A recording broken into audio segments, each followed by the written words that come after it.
E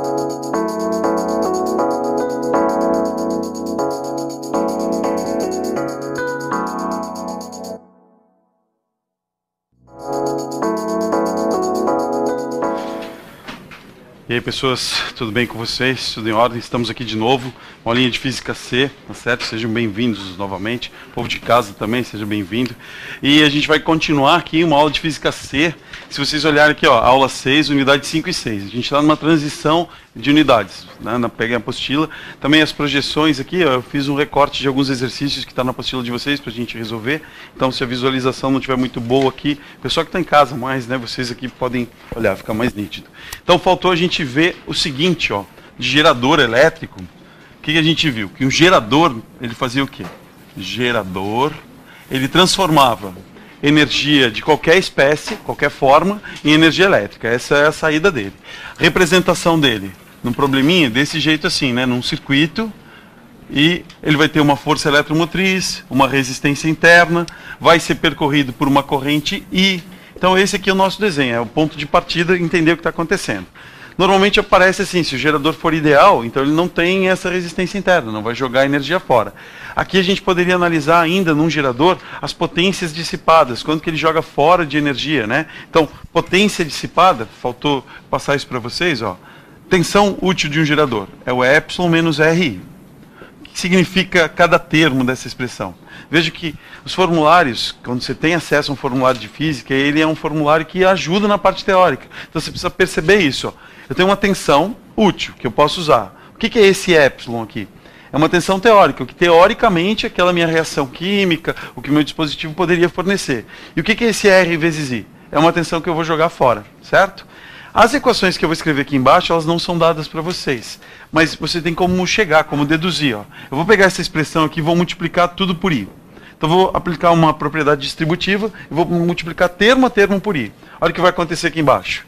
I vezes V vai ficar VI. É igual. Epsilon vezes I vai ficar Epsilon I. RI vezes I vai ficar quanto? R I ao quadrado, né? Então, essa ficou uma expressão. Se a gente lembrar de uma equaçãozinha antes, que potência de um resistor, potência de um dispositivo elétrico, é V vezes I, ou seja, é tensão vezes a corrente. Daqui, a gente tira as expressões de potência. Qual a origem desse V vezes I? Ele não saiu de uma tensão útil? Então, isso aqui, ó, é chamado de potência útil. Aí, quantos watts eu vou ter disponível naquele gerador? Aí eu transformei agora os volts dele, 12 volts naquela bateria, e eu estou transformando, ela é uma bateria de 120 watts. É a energia que ela fornece por unidade de tempo. Esse epsilon, ele está saindo da onde? Não saiu do epsilon? Isso aqui não era uma tensão teórica? Então vai ser uma potência teórica. Então, a potência total fornecida. Aí pode acontecer assim, olha, meu dispositivo fornece 100 watts de potência, mas eu só consigo usar 80 watts. Ele vai ter um rendimento, né? 80% de rendimento. E daí que vem essas expressões. E esse RI quadrado saiu da onde? Não saiu do RI? Esse RI era a tensão jogada fora. Então agora vai ser uma potência jogada fora. Então isso aqui vai ser uma potência dissipada. Traduzindo aqui, ó, PU é de potência útil, PT de potência total, e PD de potência dissipada. Vê que fecha do mesmo jeito o balanço. Ó. A potência útil não tem que ser a total menos que eu joguei fora? Então, continua funcionando. A diferença é que as equações elas não são dadas no vestibular, nos vestibulares com epsilon I, Rzinho, I quadrado. É sempre VI, é sempre geral, né? Um Rzão, I quadrado. Aqui a gente está especificando ele para um gerador, certo? Ainda, ó, aproveitar o professor Henrique aqui falando de logaritmo e função de segundo grau, achando domínio. Se a gente for escrever uma equação de potência útil, ó, potência útil em função da corrente, ela vai ser uma expressão desse jeito, ó. Epsilon vezes I menos R I ao quadrado. Não é uma função desse jeito assim? Concordam comigo? Ficou assim, ó, potência em função. Lá vocês usam F de X, né? O que é o X? Qualquer coisa. Agora eu estou usando a potência em função do I. É uma função do segundo grau. Sendo uma função do segundo grau, qual o formato do gráfico para essa potência? Uma parábola. Joia. É uma parábola que vai ter concavidade virada para cima ou concavidade virada para baixo? Então, vamos pensar aqui, ó. O que determina a concavidade da parábola é o sinal do coeficiente que tem com o termo ao quadrado. Então, ó, I ao quadrado tem menos R, né? Então ela vai ser virada para baixo. Quando a corrente for zero, quanto dá a potência? 0 aqui, quanto dá potência? 0, eu não estou usando o dispositivo. Então ela vai começar nesse ponto e vai ter uma concavidade virada para baixo. Qual o formato desse gráfico, então? Vai ficar uma parábola assim, ó, desse jeito. Igual Jesus Cristo fala para os seus apóstolos. Ax² mais bx. O que é isso, Jesus? É uma parábola, tá certo? Então, é essa a ideia da parábola, né? Então, muito bem. Desculpe os religiosos de plantão. Ah, que horror. Então tá. Agora, ó, quando a gente tiver esse ponto aqui, é o ponto 00. Esse ponto aqui, eu falei para vocês na semana passada. Lembra de na aula passada, né? Lembra de uma corrente de curto-circuito? O que era uma corrente de curto-circuito? Quando você descarregava o gerador nele mesmo. Então, esse pontinho aqui, ó, vai ser o nosso ICC. Esse ponto aqui, em matemática, ele recebe o nome de quê? É o vértice da parábola. Daí a gente tem um x do vértice e um y do vértice. Que ponto vai ser esse aqui para essa minha parábola? Não é o ICC sobre 2? É o ponto médio, né, entre as duas raízes da minha equação. Então, essa raiz e essa raiz, o ponto médio vai ser o x do vértice. E o y do vértice é a potência máxima que eu posso obter num gerador desse tipo. Isso é uma questão, estou passando isso para vocês responderem perguntas assim. Você estava andando pela rua, alguém te aborda, pergunta, que horas são? 7 horas. E quando um gerador trabalha com a sua potência máxima? Responde o que para a pessoa na rua?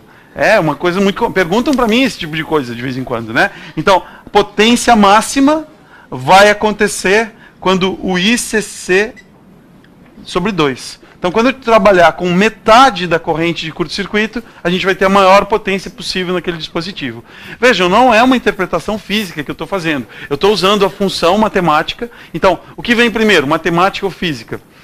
Se junta, não tem como se determinar. Às vezes você precisa, na física, parar, criar uma matemática. O Newton fez isso, primeiro que fez uma coisa desse jeito. Criou uma matemática toda para você poder explicar um fenômeno físico. Aqui, ó, eu estou usando uma função de segundo grau, a partir da função estou interpretando, estou analisando esse gráfico. Então, só para vocês registrarem, o que tem que sobrar disso aqui, pelo menos, é assim, ó, que quando que ele trabalha com a potência máxima? Corrente de curto-circuito sobre 2. Um engenheiro, quando ele vai projetar uma bateria, ele vai ter isso, ele vai ter a corrente de curto-circuito. Onde ele pode ligar aquela bateria? Ele vai fazer assim, ó, eu vou montar um circuito de tal forma que a corrente dele fique nesse valor, ou pelo menos nessa região, para ter a potência máxima, ter uma oscilaçãozinha, certo? Então faltou isso aqui. E a outra coisinha que faltou de gerador foi isso aqui, ó, as associações de geradores. Quer ver? Isso eu já tenho pronto aqui, ó. Associação de geradores. Só qual é a página que está na apostila, por favor? É na sequência aí, qual é a página, por favor? 9? 9, isso? Já, então, página 9. Eu só recortei a figura ali e coloquei. Então, associação de geradores. Primeiro eu posso ter geradores colocados em série. Qual o objetivo de se associar geradores em série? Quer ver? Quando a gente pega um controlezinho como esse, nesse tipo de controle, se você abre ele aqui, ó, tem umas pilhazinhas lá dentro, tá certo? Então essas pilhas, elas estão associadas. Uma bateria é uma sequência de pilhas, uma associação. Aqui eu já tenho as duas, não formou uma bateria, mas elas poderiam ser uma bateria. Será que elas estão associadas em série ou em paralelo? Não é porque está um do lado do outro que eu digo que está em paralelo. O que vai determinar se é uma série ou se é em paralelo é assim. Uma das formas. Olha, eu sei que essas pilhazinhas, elas são de 1,5 volts. O que foi? Eu vou conseguir montar. Consegui, viu só? Eu tenho coordenação motora para isso. Ó. Então, consegui montar. O que acontece? Essas pilhazinhas, elas são de 1,5 volts. Daí eu olho aqui, o dispositivo precisava de 3 volts para funcionar. Então botei elas em série. Não, mas o dispositivo precisava de 1,5 volts. E eu coloquei 2 pilhas mesmo assim. Então elas foram associadas em paralelo, só que vai ficar funcionando mais tempo. Então a carga que ele precisava era diferente. Então essa associação... Vocês não podem ter na cabeça. Está um do lado do outro em paralelo, está um na frente do outro em série. Então, primeiro, em série, o que vai caracterizar isso aqui, ó. Tem uma pilhazinha com polo positivo, um polo negativo. Outra pilhazinha com polo positivo, um negativo. O que caracteriza a série é que o positivo de um liga no negativo do outro. Isso vai ser em série. Naqueles dispositivos ali, normalmente eles estão em série. Só que faz assim, ó, para não ficar muito comprido ali dentro, ele dobrou e colocou uma do ladinho da outra. Aí tem umas chapinhas no canto, né? Aquela chapinha que aparece aqui é só para encostar um no outro. Então, poderia ligar isso aqui com um fiozinho assim, ou dobrar e colocar uma plaquinha, certo? Existem outros controles que você já coloca. O controle é mais comprido, controle de televisão. Aí você coloca uma pilha e coloca a outra atrás. Aí fica com esse arranjo assim. Qual a vantagem de se associar em série? Esse aqui traz uma informação, um ε1, um R1. Esse aqui traz um ε2, o R2. Na hora que a gente associa já esquemático, isso aqui, ó, imagina uma carga elétrica que tenha que passar do ponto A e chegar no ponto B. Cada bateria dessa que ela passar, ela não ganha uma quantidade de energia? Então eu vou fornecendo mais energia. Ou seja, eu vou somar as potências, somar as tensões. Então essa associação, o epsilon resultante disso, vai ser o ε1 mais o ε2 e assim por diante. Qual a desvantagem? Eu não associei, aqui nessa figurinha, eu associei 3 pilhas. Cada pilha não tem uma resistência interna? E isso vai consumir mais energia, vai dissipar mais. Então, a resistência resultante disso aqui vai ser o R1 mais o R2 mais o R3 e assim por diante. Então, a vantagem é que eu consigo aumentar a tensão. A desvantagem é que eu acabo aumentando a resistência interna, jogando mais energia do que deveria. Qual a alternativa para resolver isso? Você ir melhorando a qualidade das baterias. Ou seja, você colocar agora uma pilha que seja mais eficiente, ou uma bateria lá que tenha uma única resistência, você consegue fazer a montagem melhor. Antigamente, quando falo assim antigamente, parece que é coisa de 50, 60 anos atrás. Assim, há 20 anos atrás. Quando você ia pegar um equipamento, para vocês antigamente, alguns mocinhos ainda não tinham nascido ainda, 20. Eu estou começando a ficar velho, você percebe assim, meu Deus, aconteceu isso ontem, foi na década de 80, daí a pessoa, não tinha nascido ainda, né? Então é assim que você percebe que está ficando mais usado, né? Então, o que acontece assim, tinha um dispositivo lá, meu pequeno gradiente. Aí a pessoa tinha que usar, era extremamente leve o aparelhinho. Só que daí para funcionar ele precisava 6 pilhas grandes, 4 pilhas pequenas, mais 8 pilhas médias. Para fazer a composição lá, para conseguir dar a carga que precisava. Hoje em dia as pilhas elas são muito compactas, né? A gente já discutiu sobre isso. Que você tem que compactar as pilhas, senão você não compra aquele equipamento. Então essa é uma característica importante em série.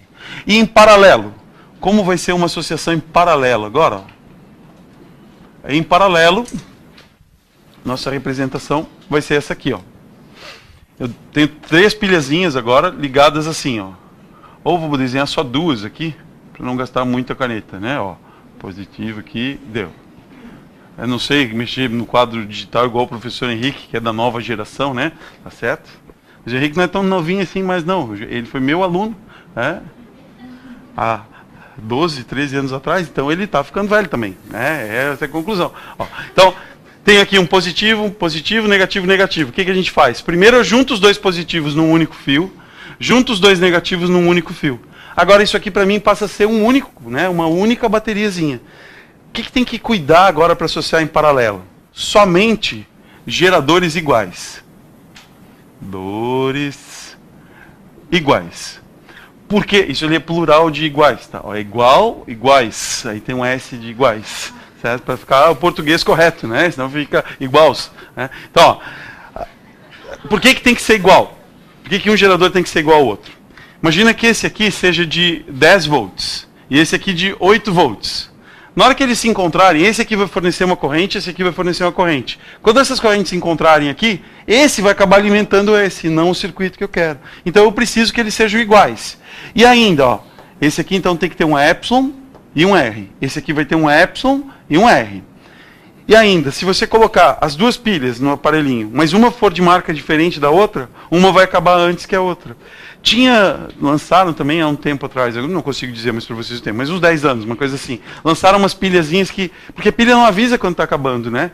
De repente ela acabou, parou de funcionar. Onde que ela funciona? No controle remoto, sempre funciona. Você bota no controle remoto, dá umas pancadas e funciona. Isso, aí você vai lá, ela funciona. Então, quando você fica rodando, ela dá uma mexida assim, você dá uns tapas, mas a primeira coisa que você tem que fazer, quando você pega o controle remoto, ele não funcionou, a pessoa bate. Depois vai lá, abre, a pilha estava virada, né? Isso poderia ter acontecido. Esqueci, a pilha estava virada. Que assim. Então, o que acontece? Você coloca uma pilha lá, tinha 3 pilhas, e você só tem 2 para substituir. Aí você vai lá, tira 2 e coloca 2 novas. Se tiver em série, tudo bem. Agora, se tiver em paralelo, aquela nova, aquela velha que ficou ali e acabar antes que as outras, ela vai começar a receber carga das outras 2. Aí você esquece esse controle remoto dentro de uma gaveta, ou equipamento dentro de uma gaveta, e de repente você abre e vazou a pilha. Por que vaza a pilha? Porque essa aqui começa a fornecer corrente para outra. Daí essa aqui não foi feita para ter uma corrente no sentido contrário, ela acaba estourando. Então por isso que uma pilha estoura a outra, porque quando você colocou em paralelo elas, e uma começou a alimentar a outra. Um dos motivos. Como? Achei que era a pilha do cara Não, qualquer pilha. Se ela for uma pilha recarregável, o que vai acontecer? Ela não estraga, mas você tira a energia dessa e joga a energia para essa. Então você jogou a energia fora, não perdeu nada, certo? Então só cuidar com esse tipo de coisa, assim. Não esquecer, não trocar pilhas, colocar pilhas diferentes, certo?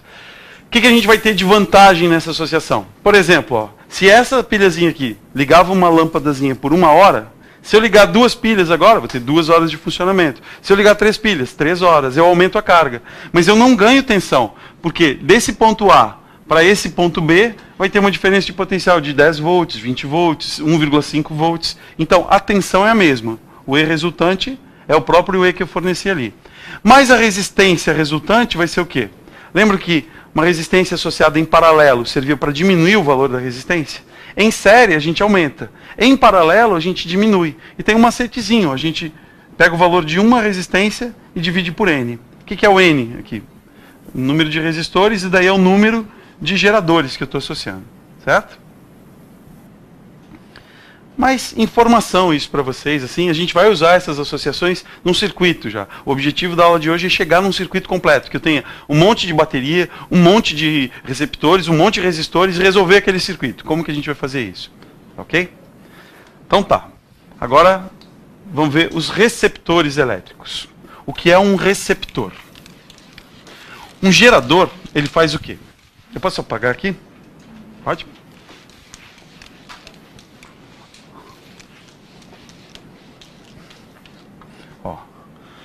Um gerador, receptor, então o gerador ele pegava qualquer energia e transformava em energia elétrica. O receptor ele faz o contrário, ó.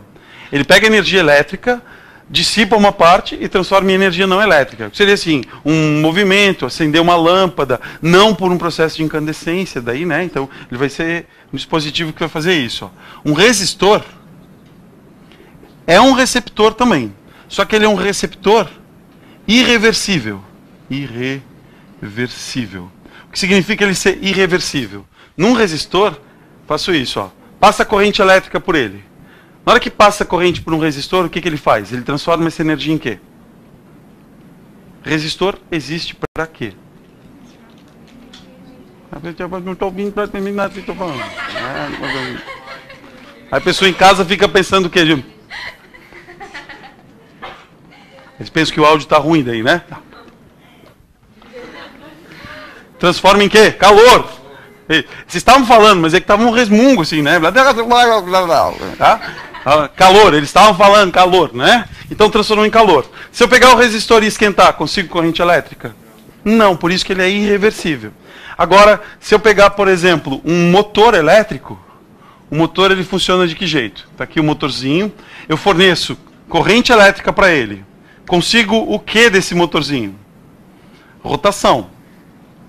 Energia mecânica, daí uma rotação. Então ele vai girar. Um ventilador funciona assim. Se eu fornecer agora rotação para esse motorzinho, eu consigo corrente elétrica. Então esse dispositivo aqui, ele é um dispositivo reversível. A forma de energia dele pode ser revertida diretamente em corrente elétrica. Aí alguém poderia pensar, tá, mas e a luz? Se eu acendo uma lâmpada, libera a luz. Se eu pegar a luz e jogar na lâmpada, tem corrente elétrica? Não, mas aquela luz batendo numa placa apropriada, eu gero um efeito chamado de efeito fotoelétrico. E diretamente vira corrente elétrica. Por isso que ela... Como? Energia solar, isso mesmo, você capta energia solar. Então a luz diretamente pode virar energia elétrica. Calor pode virar energia elétrica. Sim, no ciclo da água. Ó, bate na água, daí forma nuvem, chove, vai para a hidrelétrica, ele volta um dia. Mas não diretamente. Essas outras aqui, por algum processo, diretamente eu posso transformar. Certo? Então... Agora vamos pensar nisso, ó. Tem uma TV. Também vejam como é deprimente desenhar. Isso é uma TV hoje em dia, né? TV. Eu gosto mais de desenhar a TV retrô, assim, ó. Isso é a TV. Assim, olha que linda, né? Qual a função da TV? Acabar com a família, destruir os lares, né? Não, não é isso, né? A função da TV é emitir luz e som. Então ela pega energia elétrica e transforma em quê? Luz e som. Mas ela esquenta um pouquinho? Esquenta. Mas é a função dela esquentar? Ah, tá frio, vou ligar a televisão. Pode ser, daí eu tenho um balde de pipoca junto, vou por baixo das cobertas, pode ser, mas não é a função dela esquentar. Então, esquentar para uma televisão é jogar energia fora. Daí eu faço assim, ó. Eu sei que para que ela funcione direitinho, ela ia precisar de 200 volts. Então, a tensão que ela vai precisar para funcionar, vou botar aqui, ó, VF, não existe aquela letra ali, estou criando agora, né? Uma tensão para ela funcionar, 200 volts. Mas eu já sei que ela vai esquentar um pouco, vai acabar liberando energia na forma de calor aqui, e eu vou fornecer, então, para ela dissipar, mais 20 volts. Então, ó, eu forneço 200, que é para ela funcionar, para ela emitir a luz e o som necessários. E eu vou fornecer mais 20, que é o que ela vai jogar fora nos resistores. Qual o total de energia que eu tenho que fornecer para ela funcionar, então? 220, ou seja, o que ela vai jogar fora mais... Nossa, isso aqui é péssimo equipamento, né? O que ela vai jogar fora, mais o que ela precisa para funcionar. E é isso, ó. O total que ela vai ter que receber é uma parte para funcionar e uma parte para ser dissipada. Qual o formato de uma equação para isso? A representação vai ser a mesma do gerador, igualzinho. Isso aqui vai ser um epsilon linha, só para diferenciar. Num circuito todo não aparece esse epsilon linha, aparece epsilon, um valor qualquer. E aqui um R linha. Agora, o sentido da corrente é que vai ser o contrário. No gerador, a corrente passava do risquinho menor para o maior. Agora vai passar do maior para o menor. E a equaçãozinha é bem parecida, ó, ali. Ó, a tensão total para ele funcionar é o quê? A força eletromotriz, a força contra-eletromotriz para ele ligar, mais o que ele vai jogar fora. Vou escrever a equação aqui para dar uma limpada nela. Ó. Vai ser o epsilon mais R vezes I. Então, essa aqui, vou botar os linhas para diferenciar do outro, é a nossa equação do receptor. Vê que ela é muito parecida com a do gerador, né? Só que ele fornece esse tanto de energia, daí a gente desconta uma parte e o que sobra é o que eu posso usar. Nesse aqui, eu tenho que fornecer um tanto para ele usar, mais um pouco para ele jogar fora, e esse vai ser o total. O nome de cada coisa, esse é a tensão total. Esse aqui, antes era força eletromotriz, né? Agora é uma força contra a eletromotriz. Ela contraria o que eu quero fazer. E o R' e o I, resistência interna e corrente. Certo? O interessante disso é ver os dois juntos, assim. A gente tiver um circuito assim, ó, gerador e receptor. Uma bateria de celular é um gerador ou é um receptor? Os dois? Por que os dois? Então, ela vai ser assim, ela é um gerador quando eu coloquei ela no celular para funcionar, mas ela vai ser um receptor quando ela estiver recarregando. Então, dependendo do caso, ó, eu posso ter uma bateria aqui que seja um gerador e uma outra bateria para ser um receptor, não necessariamente um outro equipamento assim, certo? Um LED, aquela lâmpadazinha LED, é um resistor? Não, porque o LED, lâmpada incandescente é um resistor. Por quê? Porque emite luz porque atingiu altas temperaturas. O LED não, uma transição de nível eletrônico. Então ele emite luz por outro processo. Então ele é um receptor. Então, ele esquenta um pouquinho, dissipa, né? Não, mas não era. Ele não deveria esquentar, na verdade, porque o princípio de funcionamento dele não é por aquecimento. Então a gente não pode representar um LED assim no circuito. Ó. Um LED ele vai ter uma representação certinha dele lá, vai ter uma outra notação. Então você não pode representar assim porque ele não é um resistor. Um LED é parecido com uma televisão, mesmo princípio. Não o mesmo princípio, mas é mais parecido com uma televisão do que com uma lâmpada incandescente. Certo? Essa lâmpada fluorescente que tem na sala, ela é de que tipo? Como vocês representariam? Ó? Tenho que representar a lâmpada fluorescente assim, ou posso representar ela assim? E aí? Qual das duas representações para a lâmpada fluorescente? Lâmpada fluorescente, ela não emite luminosidade porque esquentou. Então, esquentar para ela é jogar fora. Ela vai ser um dispositivo desse jeito. Uma lâmpada fluorescente é mais parecida com um televisor de plasma que uma lâmpada convencional. Então, assim, ela parece, é o mesmo princípio de funcionamento de um televisor lá de plasma, certo? Um pouquinho mais para frente, quando chegar em luzes, lá a gente vê é um televisor tipo LED, plasma, LCD, uma evolução histórica disso, até para que vocês possam comprar um equipamento desse, né? Comprar certo. Tá? Então vamos ver, ó, circuito agora. Nesse circuito, a gente tem que perceber isso. Quem fornece energia no circuito e quem gasta energia no circuito. Então, gerador. Fornece energia ou consome energia? Fornece. Então, fornece energia. Então, a tensão dele, o epsilon do gerador vai ser positivo, concorda? A gente vai fornecer tensão.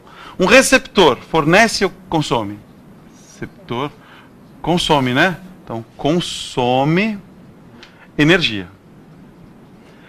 Então, o epsilon dele vai ser negativo. Então, quando eu associar os dois, eu vou analisar isso. Ó.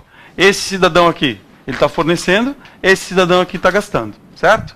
Agora eu vou fazer um desenho aqui, e eu vou fazer uma pergunta. Deixa eu acabar o desenho aqui. Eu não tenho coordenação para ficar falando e escrevendo ao mesmo tempo. Né? Muito bem. É a pessoa que bate palma e subir ao mesmo tempo. Né? Ó, acho maravilhoso isso. Né?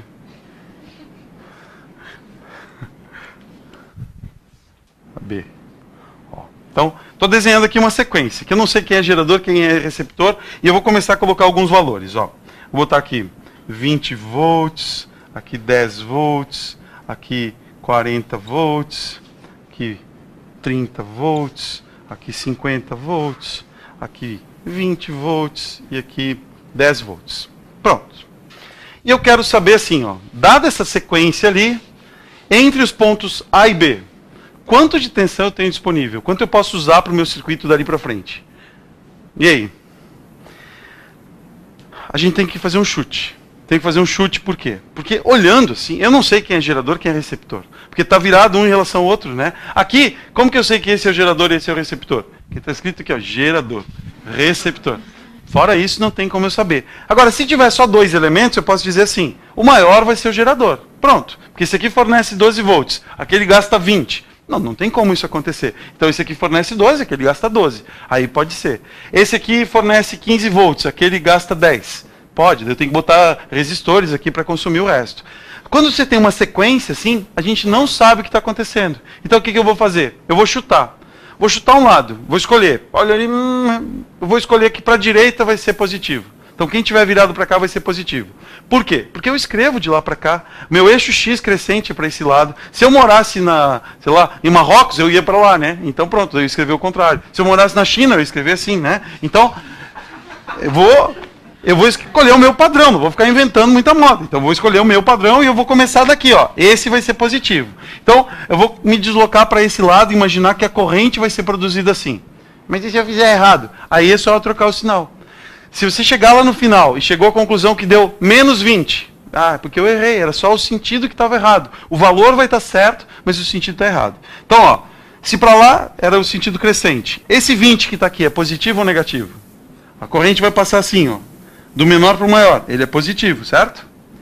Nesse aqui não vai passar do mesmo jeito? Do menor para o maior? Então ele é positivo também. Então esse forneceu tensão, esse forneceu. Esse aqui fez o quê? Está ao contrário, né? Se está ao contrário, ele gastou. Então ele vai ser negativo. Então, ó, forneci 20 aqui, forneci 10 aqui, esse aqui gastou 40. Tudo bem que você está com cara assim, olhando, não estou entendendo, né? Ou então, meu Deus do céu, que não acaba essa aula, né? Então, ó. E agora? Daqui para cá, o que está acontecendo? Não está na mesma posição que esse? Então vai ser negativo também. Então olha o que aconteceu, ó. Mais 20, mais 10, menos 40, menos 30. Agora tem um 50 aqui. Esse 50 vai ser positivo ou negativo? Positivo. Esse 20? Negativo. Esse 10? Positivo. Certo? Então a gente vai somar todos os positivos, vamos ver quanto vai dar o epsilon positivo. Ó, 20, 30, 80, 90. Então, 90 volts foram fornecidos entre o A e o B.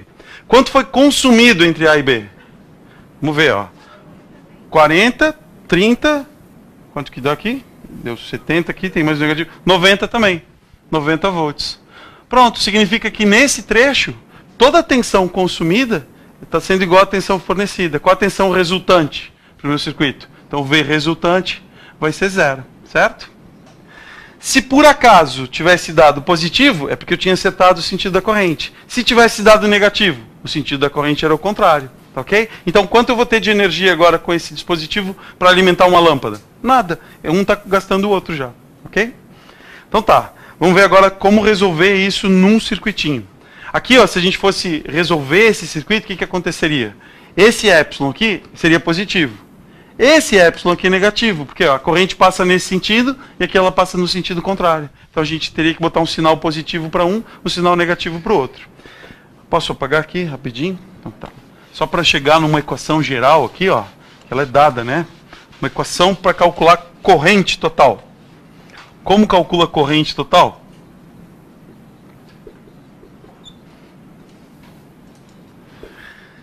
Para achar essa corrente total, seria fazer assim, ó.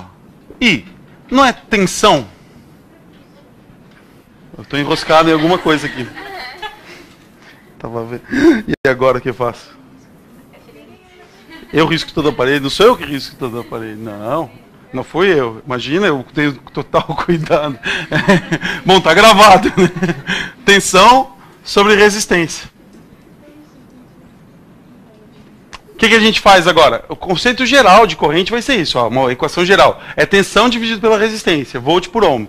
Aqui, qual a tensão que está sendo fornecida? Não é o epsilon? Eu não tenho que descontar o epsilon'? Então ficaria desse jeito a minha equação, ó. É o epsilon menos o epsilon' dividido pelo quê? Que resistores a gente tem lá? Não R mais um R'? Pronto. Uma forma mais elegante de apresentar isso. Assim, I vai ser igual ao somatório de E sobre o somatório de R. Lembrando daí que se for gerador, aqui vai entrar com sinal positivo. Se for receptor, aqui vai entrar com sinal negativo. E esses R's que estão aqui embaixo, tem que ser em série. Se tiver algum paralelo, a gente resolve o paralelo primeiro, coloca ele na série e resolve. Já é? Vamos marcar uma sessão só de resolução de exercícios. Isso pode ser uma coisa boa para os circuitinhos. Tá joia? Pessoas, ficamos por aqui. Até o próximo encontro de Física C.